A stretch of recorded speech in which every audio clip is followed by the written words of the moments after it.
नमस्कार दोस्तों, आपका स्वागत है हमारे चैनल लॉ कुम वेयर लॉ मीट्स विजडम।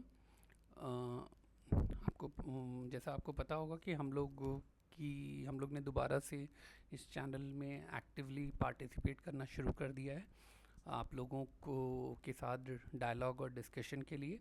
तो उसी कड़ी में आज हम एक बहुत इम्पॉर्टेंट जजमेंट डिस्कस करने जा रहे हैं, जो कि दिया गया है मध्य प्रदेश हाई कोर्ट की इंदौर बेंच ने। और जैसे आपको पता होगा कि पिछले साल नीट के एग्ज़ाम में कितनी दिक्कतें हुई थी, कितने पेपर लीक एंड एवरीथिंग। और वो उसके बाद फिर सुप्रीम कोर्ट ने जाके उसको क्वाइटस दिया था। तो इस साल भी बहुत ज़्यादा तो नहीं, लेकिन हाँ, इंदौर में जिस दिन ये एग्ज़ाम हो रहा था,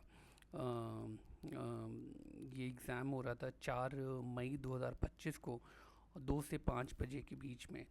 तो उस दिन वहाँ पे इंदौर में बहुत ही ज़ोरदार हेल स्टॉर्म आया। तब तक वहाँ पे इंदौर शहर में लाइट चली गई।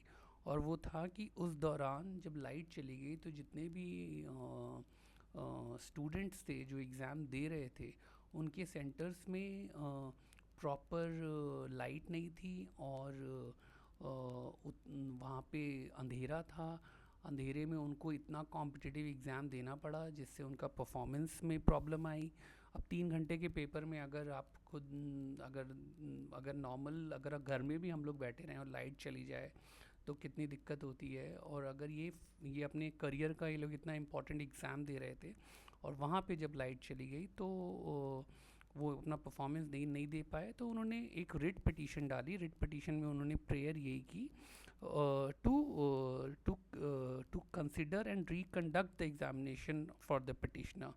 ये बहुत सारे बच्चों ने रिट पिटीशन फाइल करी थी हाई कोर्ट में इंदौर बेंच में। And they wanted a direction to the national testing agency to reconduct the examination because of the hail storm. तो सब काउंसिल फॉर द पिटिशनर ने यही बोला कि वहाँ पे लाइट नहीं थी। और दूसरे अलावा उन्होंने कई सारे वीडियोस भी दिखाए कि वहाँ पे सेंटर्स की हालत क्या थी। और उन्होंने न्यूज़पेपर कटिंग भी दिखाई कि वहाँ पे क्या हुआ। NEET examinees create ruckus at Madhav college over power cut. ये वहाँ पे एक न्यूज़पेपर था, वहाँ पे इंग्लिश और हिंदी न्यूज़पेपर में ये हेडलाइन थी। और पिटिशनर्स का ये भी था कि एक भी सीसीटीवी वहाँ पे एग्जामिनेशन सेंटर में काम नहीं कर रहे थे, कोई पावर बैकअप नहीं था, सीसीटीवी फुटेज के सेंटर नहीं दिखाए गए हैं। और फिर इसी ग्राउंड पे उन्होंने reconduct of examination on the relying on the decision of Vanshika Yadav versus union of India, supreme court के जजमेंट के बेसिस पे। और अच्छा, अब इसमें एक इम्पॉर्टेंट बात है कि एनटीए की तरफ से हमारे solicitor general mister Tushar Mehta he appeared, senior advocate Tushar Mehta he appeared. And he said कि though they he is appearing for the respondent but it is not adversarial, मतलब वो बच्चों के अगेंस्ट नहीं है। लेकिन उनका कहना ये था कि ये बहुत ज़्यादा ऐसा कुछ नहीं हुआ, बच्चों ने परफॉर्मेंस दिया था। और ऐसे ही सिमिलर पिटीशन मद्रास में भी फाइल हुई थी जहाँ पे कुछ प्रॉब्लम थी, लेकिन वो पिटीशन डिसमिस हो गई है फॉर द सेम नीट इस साल के नीट के लिए ही। तो और फिर उन्होंने फिर वो रिपोर्ट भी दिखाई, डीएम की रिपोर्ट और वहाँ पे जो लोकल और अथॉरिटीज़ की रिपोर्ट। उन्होंने भी ये बोला कि इन लोगों को कैंडल्स प्रोवाइड की गई थी, इमरजेंसी लाइट थी वहाँ पे, और पावर बैकअप दिया गया था। तो ये सब कंटेंशन थे। तो अल्टीमेटली जज in the matter he is honourable mister justice Subodh Abhyankar. इन्होंने दोनों पार्टी को सुनने के बाद he has come to the final conclusion that first let us go to the analysis that of the judge, of the learned judge. So what he said that ये इतना important exam था और उसमें as per the guidelines also CCTV होना चाहिए था, लेकिन CCTV नहीं आई। ठीक है। और जज ने क्यूरियसली और जज ने to decide the difficulty faced by the student, आप ये मैं पढ़ देता हूँ, at the time of hearing of this case this court to ascertain as to what level of difficulty might have faced by the student had also switched off the lights in the courtroom, which did have an effect of dimming the light in the courtroom to a relatively low levels by way of natural light. However, there are as many as 4 big glass windows, 2 on each side and 2 glass doors on both the sides, which allowed some dim natural light to percolate in the courtroom. However, such windows on both sides of the room may or may not be available in the exam centers, and even if available, it is not known if such windows would allow the sufficient natural light to get into the room even in the harsher weather which prevailed on 4/5/2025. तो ये actually बहुत it's very good on the part of the learned जज to, उन्होंने अपने court के room की light बंद कर दी और कहा कि हमारे यहाँ खिड़कियाँ हैं, 2 दरवाजे हैं, शीशा है और धूप प्रॉपर निकली हुई है, फिर भी जो लाइट आ रही है वो सफिशेंट नहीं है। तो उस दिन तो हेल स्टॉर्म था और 2 से 5 बजे एग्ज़ाम था, तो उसमें क्या नेचुरल लाइट आएगी, हम वी कांट से एनीथिंग।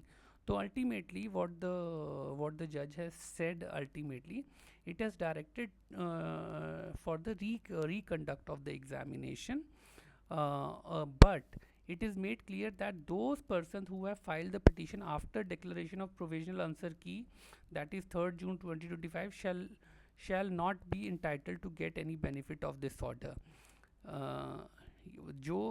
जिन्होंने पिटीशन फाइल की है 3 जून 2025 के बाद, उनको ये बेनिफिट का इस ऑर्डर का बेनिफिट नहीं मिलेगा।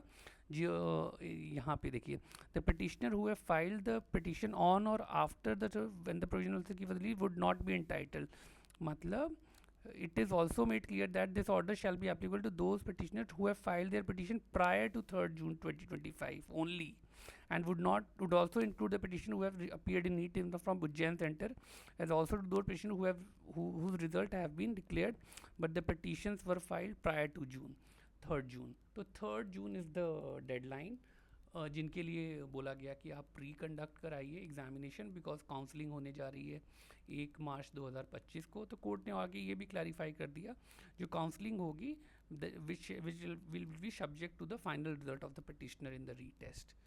तो ये बोलते हुए हाई कोर्ट ने पिटीशन अलाउ कर दिए। तो देखिए आप ये रिट पिटीशन कितना कारगर इलाज है छोटी मोटी डिफ़िकल्टीज़ के लिए।